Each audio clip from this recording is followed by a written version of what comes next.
বন্ধুরা, একটা অবিশ্বাস্য কথা ভাবুন তো। একজনের জন্ম আজ থেকে ২৫০০ বছর আগে, যার জীবন কেটেছে ধ্যান, প্রজ্ঞা আর মানুষের দুঃখ নিয়ে গবেষণা করতে করতে। অন্যজন ছিলেন বিংশ শতাব্দীর একজন আধুনিক বিজ্ঞানী, যিনি মহাবিশ্বের গতি, সময় আর পদার্থবিদ্যার রহস্য নিয়ে কাজ করেছেন। এদের মধ্যে কি কোনো মিল থাকতে পারে? কিন্তু যদি বলি এই দুই মানুষ, গৌতম বুদ্ধ এবং আলবার্ট আইনস্টাইন, তাদের চরম গবেষণার পর একই সিদ্ধান্তে পৌঁছেছিলেন। যদি বলি তারা দুজনেই প্রমাণ করে গেছেন আমরা যাকে স্থির সত্য বা কঠিন বাস্তবতা মনে করি তা আসলে আমাদের মনের একটি বড় ভ্রম বা ইলিউশন মাত্র। আজ আমরা সেই গভীরতম সত্যের সন্ধান করব।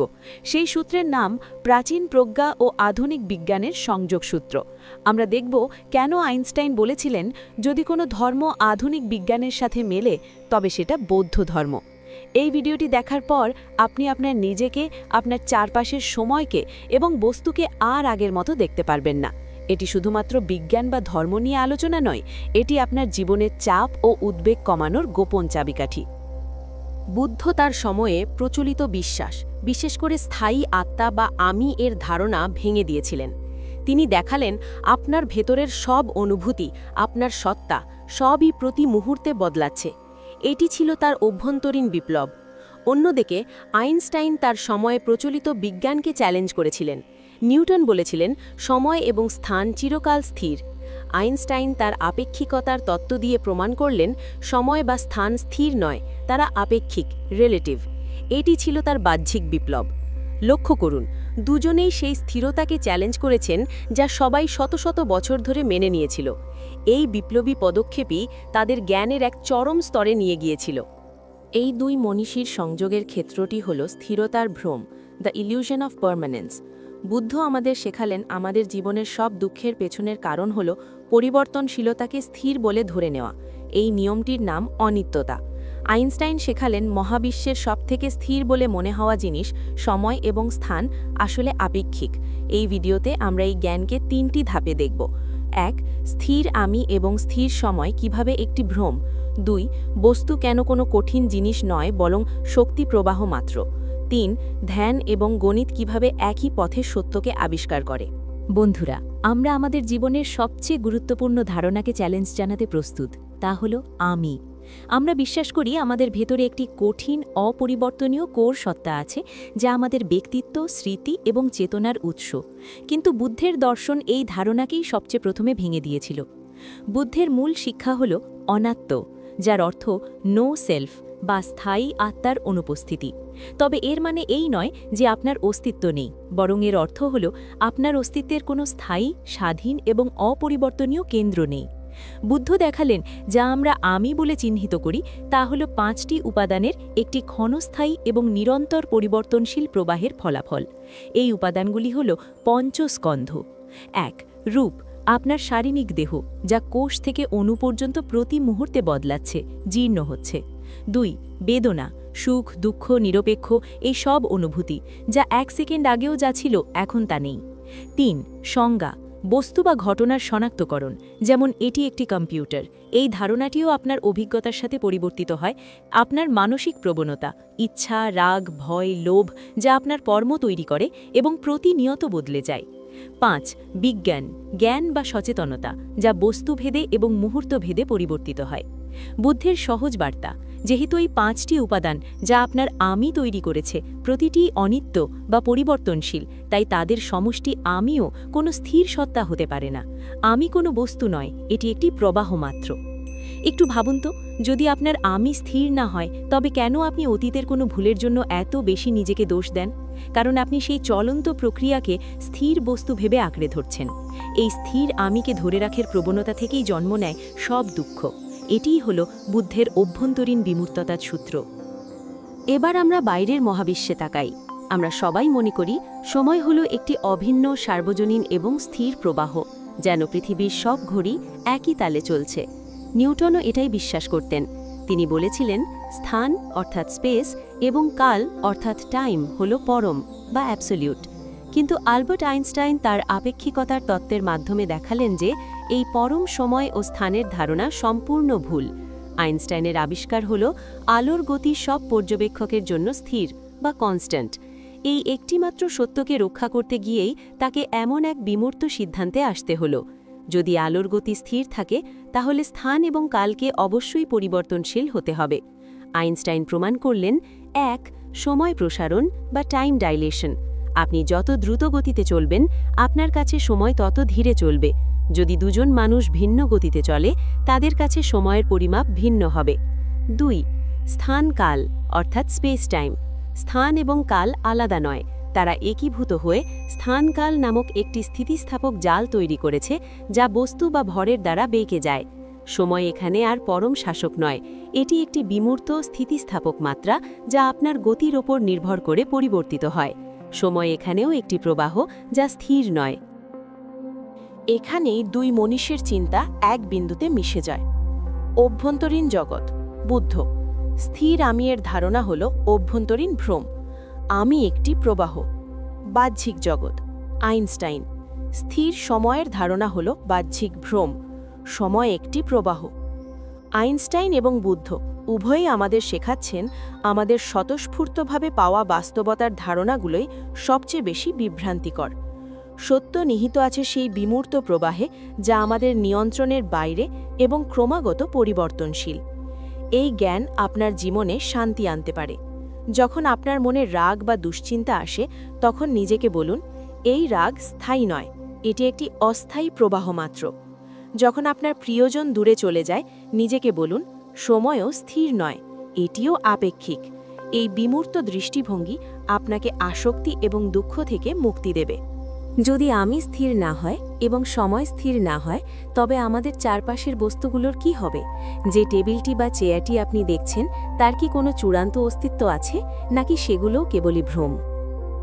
আমাদের মনে প্রশ্ন জাগতেই পারে, অন্তত আমাদের চারপাশের জিনিসগুলো, যেমন একটি বই, একটি বাড়ি বা একটি পাথর, এগুলো তো স্থির, এগুলোর নিজস্ব অস্তিত্ব, সেলফ এক্সিস্টেন্স আছে। বৌদ্ধ দর্শন, বিশেষ করে মহাযান ধারা এবং নাগার্জুনের দর্শন, এই ধারণাকেও ভেঙে দেয়। তাদের মূল ধারণাটি হল শূন্যতা। অনেকেই ভুল করে মনে করেন শূন্যতা মানে কিছুই নেই, কিন্তু এটা ভুল। শূন্যতা মানে হল প্রতিটি জাগতিক বস্তু বা ঘটনার স্বয়ং অস্তিত্বের অভাব, absence of independent self existence. সহজ বাংলায় শূন্যতা মানে হল নির্ভরতা বা ডিপেন্ডেন্স। প্রতিটি বস্তু অস্তিত্বের জন্য অন্যান্য কারণ ও পরিস্থিতির ওপর নির্ভরশীল। এটিই হল প্রতীত্ব সমুৎপাদের চূড়ান্ত উপলব্ধি। ক. প্রতীত্ব সমুৎপাদের সহজ বিশ্লেষণ, দ্য ল অফ ইন্টারকানেক্টেডনেস। বুদ্ধ দেখিয়েছেন জীবনের প্রতিটি ঘটনা একটি চেইন প্রক্রিয়ায় আবদ্ধ, যা কারণ এবং ফলাফলের অমোঘ নিয়মে চলে।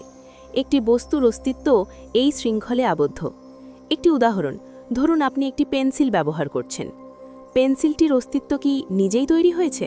না, এর জন্য দরকার ছিল কাঠ, যা গাছের ওপর নির্ভরশীল, গ্রাফাইট, যা খনি থেকে আসে, এবং রং, যা রাসায়নিক প্রক্রিয়ার ফল। এর জন্য দরকার ছিল কারখানার শ্রমিক, যন্ত্রপাতি এবং সময়। সবচেয়ে বড় কথা, এটিকে পেন্সিল বলার জন্য আমাদের মনের একটি ধারণা দরকার, যা আমরা এটির লেখার উদ্দেশ্য দেখে তৈরি করি। যদি আপনি এর থেকে কাঠ সরিয়ে নেন, শ্রম সরিয়ে নেন, এমনকি পেন্সিল নামক ধারণাটিও সরিয়ে নেন, তবে বস্তুর অন্তর্নিহিত স্বাধীন সত্তা বলে কিছু থাকে না। এই পেন্সিলটি আসলে সেই সব নির্ভরতাগুলোর একটি বিমূর্ত সমষ্টি মাত্র। খ. শূন্যতা ও আসক্তি। আমরা যখন কোনো বস্তুকে স্বাধীন বা চিরন্তন বলে ধরে নিই, তখনই আমরা শূন্যতাকে অস্বীকার করি।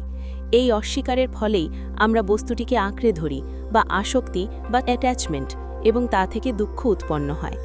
শূন্যতার উপলব্ধি হল চরম মানসিক মুক্তি। বুদ্ধ আমাদের বললেন, নির্দিষ্ট বস্তুটির নাম, রং বা আকৃতি থেকে মনকে সরিয়ে এনে এর নির্ভরতার কাঠামোকে দেখো। যখন আমরা নির্ভরতা দেখি, তখনই আমরা বুঝি যে বস্তুটি তার নিজস্ব প্রকৃতিতে শূন্য। এই জ্ঞান আমাদের আসক্তি থেকে বাঁচায়। আইনস্টাইনও এই একই উপসংহারে পৌঁছালেন, কিন্তু তার পথ ছিল বিজ্ঞান এবং গণিতের। বুদ্ধ যেখানে নির্ভরতার মাধ্যমে বস্তুর স্বাধীন অস্তিত্বকে ভেঙেছিলেন, আইনস্টাইন সেখানে গাণিতিক সমতুল্যতার অর্থাৎ ম্যাথমেটিক্যাল ইকুইভ্যালেন্সের মাধ্যমে বস্তুর কঠিন ধারণাকে ভেঙে দিলেন। তার বিখ্যাত সূত্র ভর শক্তি সমতুল্যতা, E = mc², এই সূত্রটি প্রমাণ করল যে বস্তু অর্থাৎ মাস এবং শক্তি অর্থাৎ এনার্জি আসলে দুটি আলাদা জিনিস নয়, তারা একই জিনিসের দুটি ভিন্ন রূপ মাত্র। বস্তুকে আলোর গতির বর্গের দ্বারা গুণ করলে তাকে শক্তিতে রূপান্তরিত করা যায়। আইনস্টাইনের এই আবিষ্কারের আগে বিজ্ঞানীরা বিশ্বাস করতেন যে বস্তুকে ধ্বংস করা যায় না, এটি একটি স্থির জিনিস।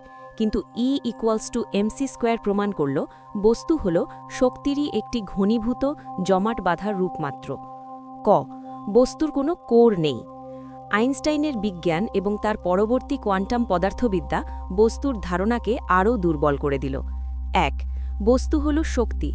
আপনার চারপাশের প্রতিটি বস্তু, তা যত কঠিনই হোক না কেন, তার অন্তর্নিহিত অস্তিত্ব হল শক্তি। ২, পরমাণুর ভেতরের শূন্যতা। আপনি যদি পরমাণুর দিকে তাকান, দেখবেন এর বেশিরভাগটাই খালি জায়গা। যা অবশিষ্ট থাকে তা হল শক্তি ও ক্ষেত্র, যা কণিকাগুলোকে ধরে রাখে। অর্থাৎ আইনস্টাইনও বস্তুটিকে তার কঠিন স্থূল রূপ থেকে বিমূর্ত করে এর মৌলিক উপাদান অর্থাৎ শক্তির প্রবাহকে আবিষ্কার করেছিলেন। এইখানে এসে প্রাচীন প্রজ্ঞা এবং আধুনিক বিজ্ঞান একই সুরে কথা বলে। বুদ্ধ, শূন্যতা। বস্তুর কোনো স্বাধীন অস্তিত্ব নেই, এটি অন্যান্য কারণের ওপর নির্ভরশীল। Einstein, E=mc²। বস্তুর কোনো স্বতন্ত্র স্থির অস্তিত্ব নেই, এটি শক্তির ওপর নির্ভরশীল এবং শক্তিতে রূপান্তরিত হতে পারে। উভয়েই আমাদের শেখালেন আমরা যা কঠিন, স্থির এবং সত্য বলে ধরে নিই তা আসলে কেবল একটি বিমূর্ত চলন্ত প্রবাহ মাত্র। এই জ্ঞান আপনাকে আসক্তি থেকে মুক্তি দেবে। কিন্তু এই দুই মহাজ্ঞানী, এক ধ্যানী এবং এক বিজ্ঞানী, তারা কিভাবে এই অভিন্ন সিদ্ধান্তে পৌঁছালেন? তাদের দুজনের পদ্ধতি কি একই ছিল? কারণ তাদের পদ্ধতি যদিও ভিন্ন মাধ্যমে চালিত, কিন্তু মূলগতভাবে একই ছিল, তা হল বিমূর্ততা। এই বিমূর্ততা হল সেই প্রক্রিয়া যেখানে আমরা নির্দিষ্ট তথ্যের ভিড় থেকে মনকে সরিয়ে এনে সার্বজনীন মৌলিক নিয়মগুলিকে উপলব্ধি করি।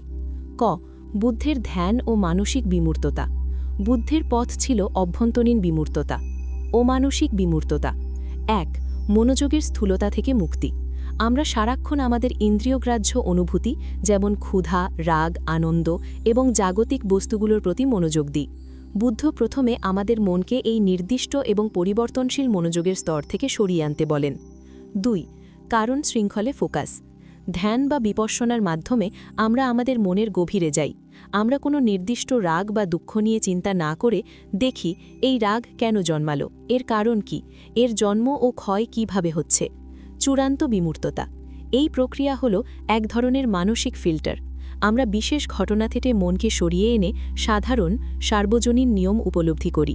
বুদ্ধের কাছে জাগতিক বিষয়গুলো ছিল কেবল পরীক্ষামূলক উপাত্ত। এই উপাত্তগুলো বিশ্লেষণ করে তিনি জীবনের চূড়ান্ত বিমূর্ত সূত্রগুলি তৈরি করেছিলেন। অর্থাৎ ধ্যান হল মনের জগৎ থেকে আবর্জনা সরিয়ে মূল সূত্রটিকে খুঁজে বের করার একটি বৈজ্ঞানিক পদ্ধতি। খ, আইনস্টাইনের গণিত ও গাণিতিক বিমূর্ততা। আইনস্টাইনের পথ ছিল গাণিতিক বিমূর্ততা। ১, পর্যবেক্ষণের স্থূলতা থেকে মুক্তি। নিউটনের পদার্থবিদ্যা ছিল বেশিরভাগই পর্যবেক্ষণ ভিত্তিক, কিন্তু আইনস্টাইন বুঝতে পেরেছিলেন স্থূল পর্যবেক্ষণ যেমন গ্রহের গতি প্রায়শই বিভ্রান্তিকর হয়। ২, নীতিতে ফোকাস। আইনস্টাইন নির্দিষ্ট পর্যবেক্ষণের পরিবর্তে মৌলিক নীতিতে বিশ্বাস করতেন। তিনি ধরে নিলেন আলোর গতি সব পর্যবেক্ষকের জন্য স্থির এবং প্রকৃতির নিয়ম সব স্থানে একই। ৩, চূড়ান্ত বিমূর্ততা। এই নীতিগুলিকে ধরে নিয়ে তিনি গণিতের মাধ্যমে এমন এক সূত্র তৈরি করলেন যা আমাদের সাধারণ জ্ঞানের সম্পূর্ণ বাইরে। স্থান, কাল বাঁকে, সময় ধীর হয়, এই সব সিদ্ধান্ত সরাসরি পর্যবেক্ষণ থেকে আসেনি, বরং গাণিতিক বিমূর্ততার মাধ্যমেই এসেছিল। আইনস্টাইনের মতে গণিত হল মহাবিশ্বের ভাষা। বস্তুর নির্দিষ্ট অবস্থান বা গতি নয়, বরং সেই গতিকে নিয়ন্ত্রণকারী বিমূর্ত গাণিতিক সূত্রটিই হল চূড়ান্ত সত্য। এই চরম বিমূর্ততার উপলব্ধি থেকেই জন্ম নেয় এক গভীর আধ্যাত্মিকতা। আইনস্টাইন প্রচলিত ব্যক্তিগত ঈশ্বর বা ধর্মীয় রীতিনীতিতে বিশ্বাস করতেন না। তিনি বিশ্বাস করতেন মহাজাগতিক ধর্মে, কসমিক রিলিজন। আইনস্টাইন বলেছিলেন, যদি এমন কোনো ধর্ম থাকে যা আধুনিক বৈজ্ঞানিক চাহিদার সাথে সঙ্গতিপূর্ণ হতে পারে, তবে তা হল বৌদ্ধ ধর্ম। তিনি কেন এমন বললেন? কারণ ১, ব্যক্তিগত ঈশ্বরের ধারণা প্রত্যাখ্যান। মহাজাগতিক ধর্মে কোনো ব্যক্তিগত ঈশ্বর নেই যিনি প্রার্থনা শোনেন বা শাস্তি দেন। এটি কোনো অন্ধবিশ্বাস বা ডগমার উপর নির্ভরশীল নয়, ঠিক যেমন বৌদ্ধ ধর্ম কোনো সৃষ্টিকর্তার উপর নির্ভরশীল নয়। 2. নিয়মের প্রতি শ্রদ্ধা। এই ধর্ম হল মহাবিশ্বের অমোঘ নিয়মের প্রতি গভীর শ্রদ্ধা এবং এর বিশালতার সামনে ব্যক্তিগত অহংকারকে বিলীন করে দেওয়া। আইনস্টাইনের আপেক্ষিকতার তত্ত্ব আমাদের শেখায় আমরা মহাবিশ্বের কেন্দ্রে নেই, আমরা কেবল এই বিশাল নিয়মের একটি ছোট অংশ। 3. বিমূর্ততার মাধ্যমে মুক্তি। এই ধর্ম জাগতিক কামনা বাসনা এবং মানুষের দ্বারা সৃষ্ট ভ্রম ইলিউশনস থেকে মুক্ত হবার কথা বলে। এটি একটি বিমূর্ত অহংমুক্ত অবস্থা। এটি সরাসরি বুদ্ধের নির্বাণ ধারণার সঙ্গে মিলে যায়, যেখানে সমস্ত জাগতিক বন্ধন এবং ধারণা থেকে মুক্তি পাওয়া যায়। আইনস্টাইন এবং বুদ্ধ উভয়ের কাছেই যখন আমরা ব্যক্তিগত আমি, ব্যক্তিগত কামনা এবং জাগতিক বস্তুকে ছাড়িয়ে বৃহত্তর বিনির্ত নিয়মটিকে উপলব্ধি করি, তখনই আমরা সেই চরম আধ্যাত্মিক শান্তি বা মহাজাগতিক সত্যের কাছাকাছি পৌঁছাই। আমরা এখন আমাদের যাত্রার শেষ প্রান্তে। এই পুরো আলোচনায় আমরা দেখলাম স্থিরতা কেবলই একটি ভ্রম, সবকিছুই আপেক্ষিক, নির্ভরশীল এবং প্রবাহমান। কিন্তু এই জ্ঞান আমাদের দৈনন্দিন জীবনে কী কাজে আসবে? বন্ধুরা, আমরা দেখলাম যে 2500 বছরের প্রাচীন প্রজ্ঞা এবং আধুনিক পদার্থবিদ্যা উভয়েই একটি অভিন্ন সত্যে উপনীত হয়েছে। স্থিরতা বলে কিছু নেই, সবকিছুই প্রবাহমান, আপেক্ষিক এবং কারণ নির্ভর। কিন্তু এই বিমূর্ত মহাজাগতিক সত্যকে আমরা প্রতিদিনের জীবনের চাপ, উদ্বেগ বা দুঃখের মোকাবিলায় কিভাবে ব্যবহার করতে পারি? এখানেই আসে এই জ্ঞানকে ব্যবহারিক প্রয়োগের মাধ্যমে নিজের মধ্যে আনার সময়। দুঃখের আপেক্ষিকতা, দ্য রিলেটিভিটি অফ সাফারিং। আপনার জীবনে যখন কোনো কঠিন পরিস্থিতি আসে, যেমন সম্পর্কের টানাপোড়েন, আর্থিক ক্ষতি বা চাকরির উদ্বেগ, তখন আমাদের প্রথম প্রতিক্রিয়া হয়, এটি খুব কঠিন, এটি স্থায়ী। এই স্থায়ী ধারণা থেকেই আমাদের কষ্ট বেড়ে যায়। এখন আপনি বিমূর্ততার সূত্র প্রয়োগ করুন। আপনার সেই কঠিন পরিস্থিতি বা আবেগটিকে একটি বস্তু হিসাবে দেখুন। বুদ্ধের দর্শনে এটি অনিত্য, এক ধরনের পরিবর্তনশীল প্রবাহ। আইনস্টাইনের দর্শনে এটি আপেক্ষিক, আপনার দৃষ্টিকোণের ওপর নির্ভরশীল। এটি কোনো চিরন্তন সত্তা নয়, এটি কেবল একটি বিশেষ সময়ে আপনার মন ও বহির্বিশ্বের শক্তি প্রবাহের মিথস্ক্রিয়া মাত্র। এই বিমূর্ত দৃষ্টিভঙ্গি আপনাকে আপনার সমস্যা থেকে এক ধাপ দূরে সরিয়ে আনবে। আপনি দেখবেন এটিও একটি ক্ষণস্থায়ী মেঘ, যা অন্য মেঘের উপর, অর্থাৎ কারণ ও পরিবেশের ওপর নির্ভরশীল। যখন আপনি এটির স্থায়িত্ব বাতিল করে দেন, তখনই এর তীব্রতা কমে আসে। আমি নামক ভ্রম থেকে মুক্তি, freedom from the illusion of self. আমরা প্রায়ই অন্যের সমালোচনায় বা ব্যর্থতায় গভীর দুঃখ পাই, কারণ আমাদের স্থায়ী আমিকে আঘাত করা হয়। অনাত্মের জ্ঞান এখানে কাজে আসে। যখন আপনি জানেন আপনার আমি একটি স্থির কঠোর সত্তা নয়, বরং 5টি উপাদানের একটি নমনীয় প্রবাহ মাত্র, তখন সেই সমালোচনা বা ব্যর্থতা কেবল সেই প্রবাহের একটি সাময়িক তরঙ্গ হয়ে দাঁড়ায়। এই জ্ঞান আপনাকে নমনীয় করে তোলে। আপনি কঠোরভাবে নিজের ধারণাকে আঁকড়ে না ধরে পরিবর্তনের জন্য প্রস্তুত থাকেন। শূন্যতার জ্ঞান আপনাকে বুঝতে সাহায্য করে আপনি এবং আপনার কষ্ট উভয়ই একে অপরের উপর নির্ভরশীল এবং তাই উভয়ই অস্থায়ী। বুদ্ধের পথ এবং আইনস্টাইনের পথ উভয়ই একই চূড়ান্ত লক্ষ্যে নিয়ে যায়, বিশালতার সামনে ব্যক্তিগত অহংকারের বিলোপ। আইনস্টাইন তার আপেক্ষিকতার মাধ্যমে আমাদের শেখালেন এই মহাবিশ্ব এতটাই বিশাল এবং এর নিয়ম এতটাই সুশৃঙ্খল যে এর সামনে আমাদের ক্ষুদ্র অহংকার বা ইগো মূল্যহীন।